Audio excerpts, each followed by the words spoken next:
the same pick. One interesting thing that we did discuss, I did discuss with our friends, the European commentators, is that although if this didn't go well for Foxy the first time that he played it, he has a backup Lao, and I'm surprised that we're not seeing a backup Lao at all. Some people were tweeting at me as well and saying like, hey, like tell him to use Lao. Like, yeah, I'm gonna tell him how to play the game. But to be fair, they think that Lao is actually a better matchup for Alien. Lao is infamous for being able to normally spin to punish it, but it looks like he's sticking with Melina. And okay, their previous matches, this was our one of our matches in winners. Yeah, Foxy was just overwhelmed by Sonicfox's pressure. Well, we've never really seen, sorry to interrupt, but we've never really seen Sonicfox play like that. Like, he just played absolutely nutty. Just down one into overhead flip. Like, that's not something that we see from him. Oh yeah, like 4 times in a row, but he made the read that it would work on Foxy. And it did. Something mental, it totally worked. And great overhead mix-up right there. Fox with such a strong early lead. He's already taken the game in half of a round. Nice usage of down 4 and footsies. A lot of down 4s, yeah. And then again, canceling down 4 into the tilt. All right, getting some damage here. Foxy's gonna have to do some pretty crazy mix-ups if he wants to make it back here. Nice block, but no punish. No punish, he needed that. Okay, Foxy Grampa needs to be absolutely on point with every punish if he wants even a sliver of a chance to take out Fox and even just reset the bracket. And of course, this is grand finals. The winner of this will receive $75,000. Second place is still getting $45,000, but that's $30,000. This is a $30,000 money match, essentially. Absolutely, but it's stacked in one person's favor right now with Foxy being the loser. It really is, loser. and still stuck in the corner, going for relentless pressure, but finally Foxy finds his way out, and he has to keep him here. He gets a back 1-2 guaranteed. Keeping the pressure, but not... Okay, so you were talking about this as well. No one was really using the corner interactables, but now we're seeing Sonicfox with Alien actually utilize them. It's a great, pretty safe option to get out of the corner against any character, especially when you have a character like Melina who is so good at breaking armor. Yep, and this is going to be a really good situation. Oh, one more hit, and there it is.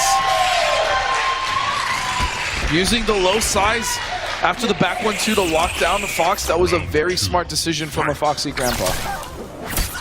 Oh, and this is going to be a big combo. Sonicfox going for the full meter combo. Oh, but he drops it! Nice roll! Beautiful punish. All right, what's he going to do after the restand? Nice, just waiting for the interactable, but no punish on it. I mean, it's safe on block, down 3, nice block. No bait. One thing I do kind of want to see Foxy do, though, is after he blocks a normal flip, I want to see him contest with more grabs instead of going for down 1s, because we saw the last time these two played that actually didn't work out for him at all. I mean, down 1 is the only true punish, so grab would be a great option right there. And Sonicfox is going to take it. More importantly, Sonicfox now has Foxy where he wants him, but Foxy Grampa with 2 bars of meter to work with here. Oh, just goes for the down 2 punish. Risky teleport by Foxy, just making the hard read, but that's what he has to do in this situation. He has to do something to put Sonicfox out of his element if he wants to win this many games. All these mix-ups. Foxy just sitting there taking so much acid damage. He's still in it. Finally gets out with the roll. And an immediate breaker from Sonicfox to stop all momentum, and nice teleport. Oh, very nice. Sonicfox expecting the overhead mix-up. Oh no! And that was a very bad break, and that's going to kill. Wait. Oh, he definitely could have had the kill there, but he didn't. All right, still taking it with Chip, guaranteed. Okay. So that's a quick 2-0 for Sonicfox. We need to see something drastically different from Foxy, and I mean, Foxy is the top seed of EU for a reason. There's a reason why he made it all the way back up here to Grand Finals. He's no slouch. He's one of the world's best. He is. I have every bit of confidence that he can still make this comeback if he makes the right adjustments. That's the thing, though, that's so difficult, is Sonicfox is playing with no avail. Like, there's really no way to adjust to his playstyle. He's mixing up playing really smart with playing kind of just random. Yeah, I mean, like, there's no other word for it. The way that he switched up his playstyle is the reason why he is here in winners of Grand Finals. Yeah, and he's doing it on the fly, by the way, like within the round. Yeah, he's completely adapting to his opponent's playstyle and his opponent's pace. That's just what makes him so great at the same time, not letting his opponent adapt. But finally, again, Foxy Grampa is getting around in all of these matches that he's lost. It's just he's not able to close out Fox. But this is going to be a good start. The Alien in the corner, and again, the corner interactable. Fox has been so good at using those. And timing every single armor has hit. Foxy so far. Foxy just not blocking again. Here we go. Again. Wow, 100% right guesses from Sonicfox. Jeez. Down one into tail, down one into overhead, down 3. I mean, nothing. Like, he just... Tail is completely unsafe. Overhead, still minus about 7. But it doesn't matter because Sonicfox just guesses right on all of them. He's making 100% correct reads on every single mix-up. It's insane. And there it is again. Oh, finally very armor's nice. through. But still, now Sonicfox, he's in the corner, sure, but he has 2 bars of meter to work with. And Foxy actually uncharacteristically dropping a few combos within this set. He needs to tighten up a little bit because, I mean, he's shown that he is consistent with his combos. Nice! There we go, armor of his own. Oh, and no roll anti-airs. Nice He's block. respecting those jumps so much for some reason. And we're at chip damage here. Nice bait, beautiful! There we go, Foxy Grampa slightly adjusting, working out beautifully for him. But we cheer, but he has such a long road ahead of him if he wants to be able to win, claim the 75,000 and claim the championship. But this is a really good start. All right, again, starting this game off well, sliding too. backs off again, another back 1-2, gets a trip guard, beautiful. Foxy Grampa still taking no damage. Although he's swift here. Nice, just wake up roll. That's the type of read that he needs to really get into Sonicfox's head, and we're chipping. Amazing round. Like Foxy making the adaptations he needs, but Sonicfox, of course, as a player, always has the chance to adapt himself. Maybe he'll start playing a little bit less crazy. Maybe he'll, I don't know. We'll see what happens. Nice blocking, and I've noticed as the set goes on, Foxy is slowly starting to adapting to all the nuttiness. He is, and there we go. Great block on the overhead armor. Sonicfox is so good at spacing. I'll be honest, right now I'm looking at the players, and their expressions are insanely serious. I mean, this is potentially the most important match of their MKX career. Yeah. This is a huge match, and it's so nice to see these players get this far with the amount of dedication and time that they put in. Again, with the mix-up for the overhead there. As you said before, the second part of that string does hit low. Nice. Oh, wait, is he going to tie it up? And he is! And this is why Foxy Grampa is here. There we go, immediately 2-2. Just taking the momentum back completely. Okay, so Foxy there immediately breaks to try to break any momentum whatsoever that Fox could have had. I mean, fighting games are so much about momentum. Being able to keep it within the match just by stopping your opponent, just getting a little bit of space. That's one of the first grabs I've seen actually hit Sonicfox all day. That's true, he's amazing at teching. Both of these players, but they both have different strategies. Foxy Grampa will neutral duck grabs and not even get hit by it at all, and then Sonicfox will just tech every grab. Well, and there's so much acid coming out of Sonicfox right now. Foxy is taking so much chip, so much damage over time. Oh, and he doesn't block the low tail. Now again. Nice block. Oh, but no punish. Down was a little bit too late. And that was a very hard read. Did not pay out for Foxy, but now he's conditioning his opponent again to block low. Yeah, and that's the problem. As soon as Foxy starts adapting to the rhythm of the mix-ups, Fox just starts throwing out new ones.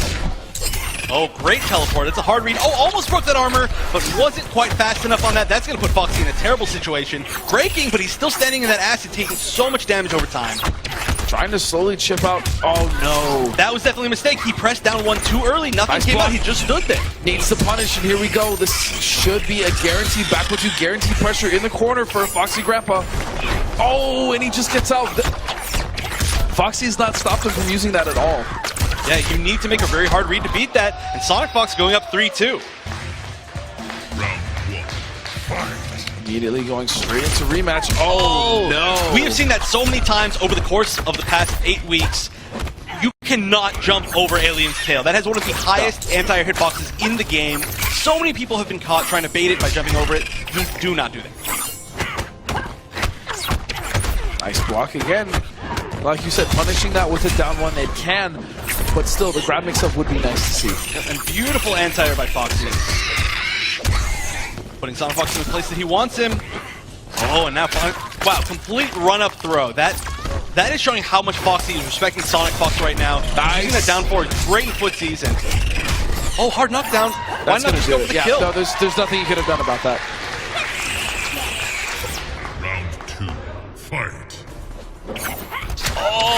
go, and Sonicfox jumping over with a jumping 3.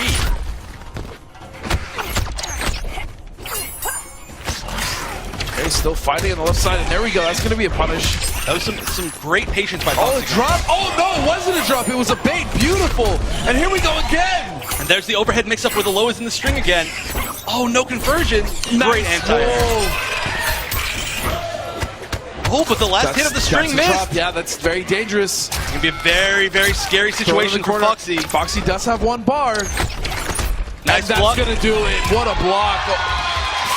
Forward to overhead. Foxy read that all the way. And this grand finals is looking neck and neck. Both players at 3 games apiece. This is a first to 5. And of course, Foxy has to make the reset. Wow, just wakes up with normal overhead. Oh, I'm not sure what the reasoning for that was, but it worked great.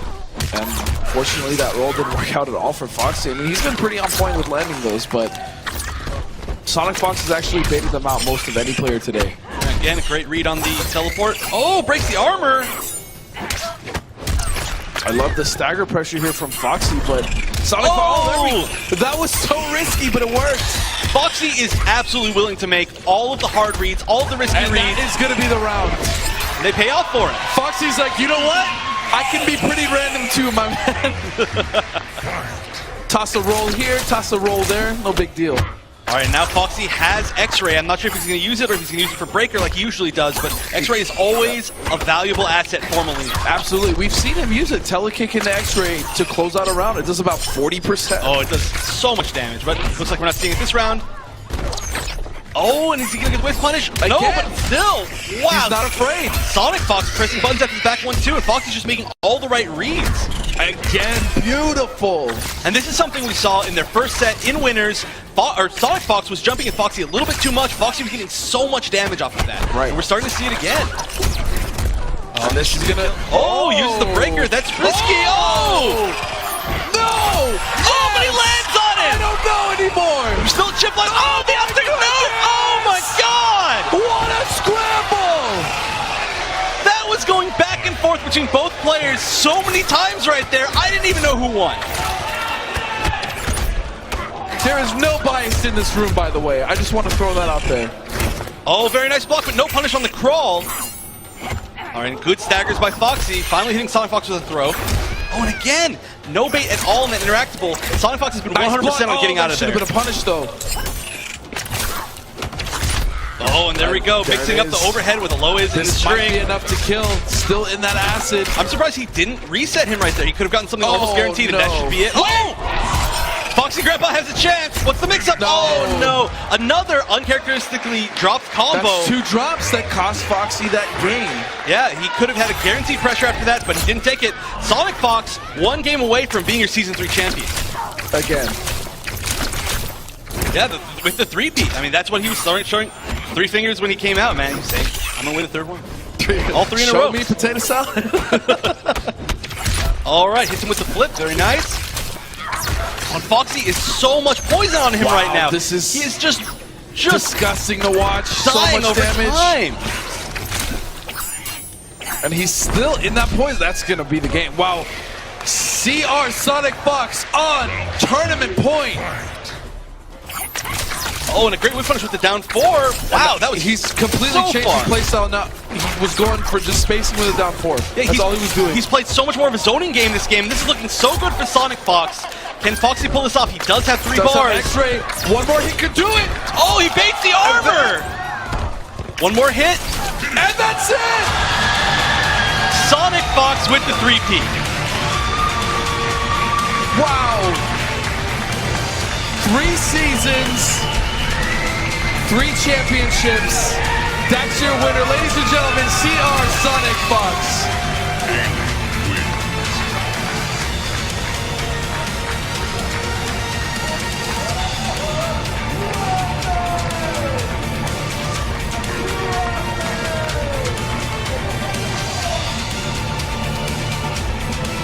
Okay. Sonicfox, I don't know how you keep doing this. Not once, not twice, but 3 times.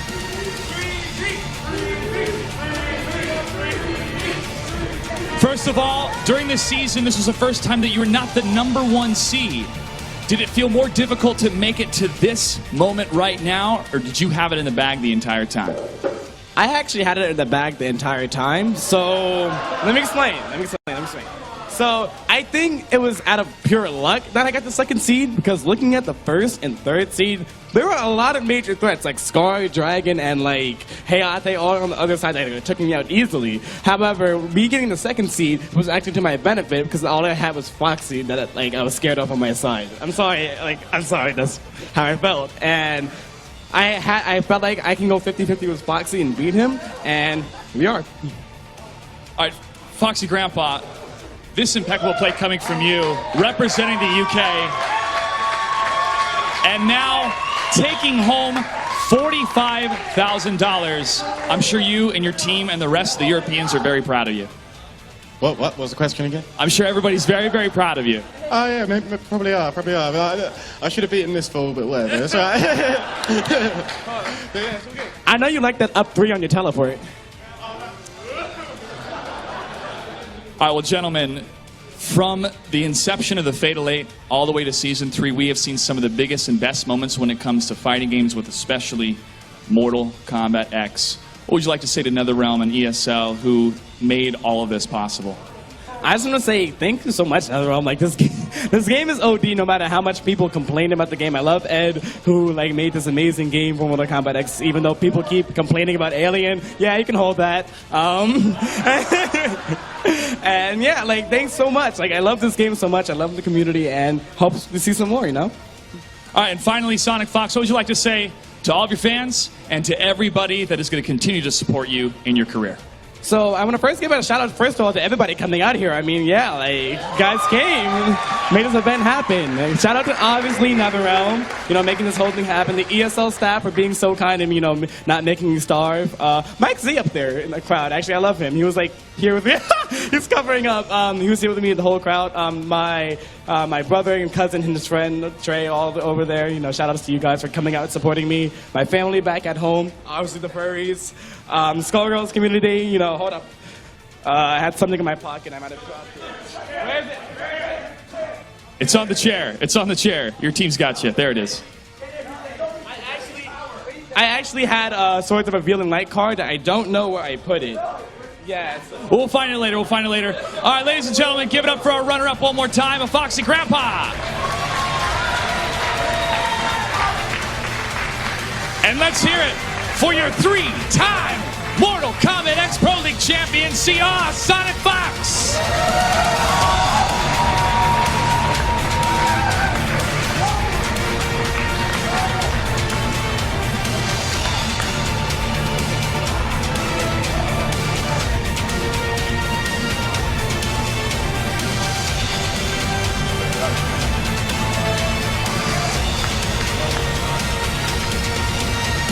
Looks like he found the card. Looks like he found the card. All right, congratulations again to Sonicfox, Foxy Grampa, and to the rest of our players. What a fantastic season to see 10 different countries represented, the best of the best when it comes to Mortal Kombat X. And gentlemen, I have to say, we were surprised by some of these upsets to see how far some of these players like Yupe and George Jed were able to make, how far they got today, and the amount of money they were able to secure. But going down the line, Brian, super impressed with Foxy Grampa today, too. Yeah, he's undoubtedly, undisputed, one of the greatest players in the entire world. Nobody will ever argue with that. I love watching him compete. And when you talked about George Edward, that is something I wanted to bring up. Honestly, I don't know how you guys felt, but I thought LATAM was going to be free. Seriously, not the case at all. Definitely not the case. Yeah, so which makes me very excited to, like you said, talking about adding other regions. I would love to see that happen because there's so many strong players all over the world. I think for me, it's like the rise of international competition that we haven't seen much of. Like for me, Hayate, just turning up, being sort of like a fairly sort of middle to low seed in North America, turning up here, showing everyone why Ronin is so dangerous, but being such a character loyalist for so long. But for me, Foxy Grampa, I mean, biased, not biased. The guy hasn't been taken seriously for years because he just lived across the pond and he had to play online. But now he finally has the chance to compete. Thanks to these offline tournaments, the ESL Pro League giving him the means to travel and actually show the world just how good this guy is. I just feel like Season 3 was the biggest and best it could possibly have been. Because we had more money than we ever played for. The competition was by far the highest it's ever been. The netcode got fixed, so the netcode was no longer an issue. Obviously, just the scale of everything was just ramped up to 11. And then we see Foxy Grampa, Sonicfox Grand Finals. It doesn't get more perfect than that in terms of just the best players playing against each other. They are the top 2 right now. There is no denying that. And I'm really excited going into what happens from here. And looking back at the start of Fatal 8 over a year ago, then through Season 1 and Season 2, then Season 3, we nicknamed it the Sonicfox College Tuition Fund with the amount of money that he's won. It still is. It still is. But you look at how close and closer each of these competitors got to defeating Sonicfox, or a couple times in the other offline events like Combo Breaker they were taken down. I feel with more time and more practice and more experimentation with the different variations and characters, we're seeing a lot more play coming from a variety of different players. Ryan and Jake, for the UK scene, I want to give a huge shout out to everybody that has been staying up super late to watch the event. Anything you'd like to say to your fans over across the pond? I think the two of us massively would just like to say thank you to everyone that has supported us to do what we do. Obviously, going down the commentary road has been a dream come true, working with the game that is just so special to us. But for us, the UK team, back in the UK that sort of slugged out these 8 weeks for our online show, these guys were new to it, and they showed us why they definitely deserve to get Season 3 back in the UK. It's going to be hard adjusting the patterns back to going straight back to work, I think, after LA, but we'll manage somehow. Some sleepless nights, maybe that'll be the way to fix it. But again, same, just to reflect on Ketchup just said, huge shout out to the UK team for doing what they do, for helping us get here. Thanks to you guys for having us. Thanks for including EU in such a big way, because EU's always had players. Like, we've always been there, we've always been playing, and just this global presence it's done great things for the global NRS community, and that's all I've got to say about that. I'd like to say a huge thank you to Spike Laurie, along with the ESL Brazil and ESL Latin American teams who helped us coordinate with those regions, and also with ETC McFly for helping us bring out George Edward, who qualified in that offline event, again, to the Hadoop. Rick, in charge of Combo Breaker, doing a fantastic job every single year, and I'm so glad we were able to form those partnerships to really tell the best stories possible when it comes to these players. Mr. Compton, North America came here to represent. We're still the reigning champions, but I gotta say, I'm super impressed with everybody's play today. Yeah, honestly, everybody performed the way I thought they would. I definitely had Scar and Fox and Dragon in the top 4, and that is what we saw tonight. It was just so many amazing matches. Beyond Toxin, I mean, he didn't make it as far as he wanted to, but he's come so far in such a short amount of time. I definitely expect him to see him at a very high level in whatever we do next. There is one person I did want to give a shout out to, is DJT, man. If that trash talk video in the opening was amazing. He's got blueberries, didn't explain why, but they were there. I didn't get that either, but he's in probably a parking lot. Just did it on the fly, using his mobile phone. I didn't even know they were doing those until yesterday, when I'm like, you know what? I agree with that. It was a surprise for everybody, but a huge shout out to him and everybody that made Season 3 such a success. Congratulations once again to our 3-time champion, Critical Reaction Sonicfox, taking home $75,000. I also want to give a huge shout out to Test Your Might, an amazing community, amazing forums, all the theory crafting they were doing for the Injustice 2 reveal trailer. You guys are fantastic, and because of you, we're able to tell these stories about the players. I also like to thank our correspondents, Jennifer Karras, Brad Payne, and Tyler Lansdowne. Also Dustin Kane, Evan Hashimoto, Ryan Neal, Jake Neal, Brian Compton, and the entire ESL crew. A huge thank you to NetherRealm Studios, Warner Brothers Interactive, and PlayStation 4. The Challenger Cup is still live for the rest of the month. Make sure to go to proleague.com/MKX. On behalf of everybody here at ESL, thanks for tuning in. We'll see you next time. Good night and good game.